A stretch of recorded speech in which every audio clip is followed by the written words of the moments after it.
Good morning friends, स्वागत आहे तुमचं आजच्या प्री मार्केट रिपोर्टमध्ये. तर मग चला सुरुवात करूयात आजच्या प्री मार्केट रिपोर्टला आणि जाणून घेऊयात की आज आपल्या स्टॉक मार्केटमध्ये काय होऊ शकतं ते. त्याआधी तुम्ही जर चॅनलवरती नवीन असाल तर चॅनलला सबस्क्राईब करायला बिलकुल विसरू नका.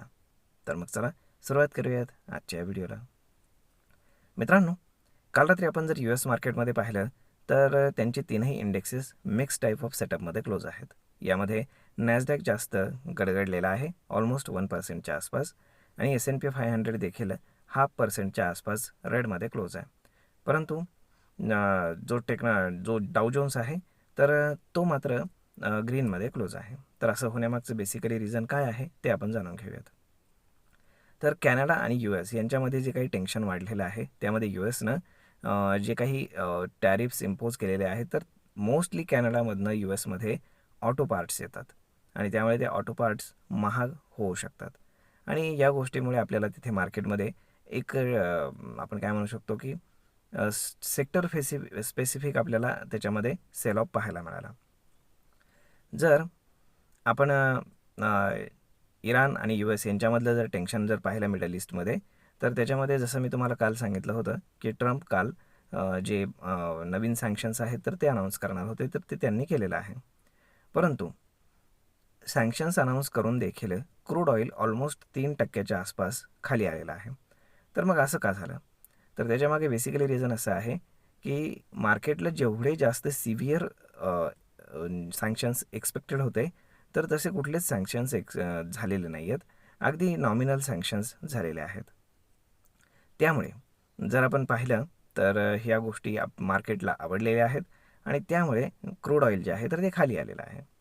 आता सँक्शन्स असे लावण्यात आले आहेत की तिथले जे काही मेजर जे काही शिपिंग कंपनीज वगैरे आहेत तर त्याच्यावरती मोस्टली सँक्शन्स लावण्यात आलेले आहेत इराणवरती. परंतु जसं की इराणसोबत ट्रेड करणाऱ्या ज्या कंट्रीज आहेत ज्याच्यामध्ये सगळ्यात मेजर येतो म्हणजे चायना, तर यांच्यावरती काही इम्पॅक्ट करण्यासाठी काही सँक्शन्स लावण्यात आलेत का, तर तसं बिलकुल झालेलं नाही आहे. त्यामुळे जर आपण पाहिलं तर हे सँक्शन्स केवळ नावाला आहेत असं दिसून येते. परंतु USनं अजून असं सांगितलं आहे की आम्ही कंपन्या जे काही वेगवेगळे देश आहेत तर त्यांना कंप्लायन्स करण्यासाठी वेळ देतो आहे आणि या आठवड्याच्या शेवटीपर्यंत आम्ही मेजर सँक्शन्स इम्पोज करणार आहोत असं त्यांनी पुन्हा सांगितलं आहे. म्हणजे हे प्रेशर टेक्निक आहे, जास्त काही नाही. त्यामुळे आता आठवड्याच्या शेवटी पाहावं लागेल की ते काय डिसिजन घेतात. आता जर आपण आपल्या मार्केटकडे जर पाहिलं तर आपल्या मार्केटमध्ये आता इंटरनॅशनली जर आपण पाहिलं तर मूळ माहोल ठीकठाक आहे, ना पॉझिटिव्ह आहे ना निगेटिव्ह आहे. आणि मोस्टली मार्केटला जो इन्फ्लुएन्स करू शकतं ते म्हणजे US इराण वॉरमधनं येणारे जे काही अपडेट्स आहेत ते. जर आपल्या मार्केटकडे आपण पाहिलं तर आपल्या मार्केटमध्ये FISDAचा डेटा काल चांगला होता. FISनं ऑलमोस्ट 1200 कोटींच्या आसपास खरेदी केले, तर डोमेस्टिक इन्स्टिट्यूशन्सनं ऑलमोस्ट 2500 कोटींच्या आसपास खरेदी केले. त्यामुळे जर आपण पाहिलं तर दोघेही मोठे बोके नेट बायर्स होते आणि त्यामुळे मार्केटला एक स्टेबिलिटी प्रोव्हाइड करण्याचं काम करण्यात आलं. जर आपण ओपन इंटरेस्टच्या हिशोबाने जर कॅल्क्युलेशन केलं तर डाऊन साईडला 24,000 आणि अपसाईडला 24,300 या रेंजमध्येच मोस्टली मार्केट राहण्याची पॉसिबिलिटी आहे. त्यातल्या त्यात आज निफ्टीची एक्सपायरी आहे आणि त्यामुळे एक्सपायरीचं जे प्रेशर आहे तर ते देखील मार्केटवरती आपल्याला राहताना नक्कीच पाहायला मिळेल. त्यामुळे पाहावं लागेल की आता कशा पद्धतीने या सगळ्या गोष्टी प्ले आउट होत आहेत ते. जर आपण RBIकडनं आलेला डेटा जर पाहिला तर काल संध्याकाळी आफ्टर मार्केट RBIनं हाऊसिंग प्राईस इंडेक्स जो आहे तर तो डेटा रिलीज केला आहे.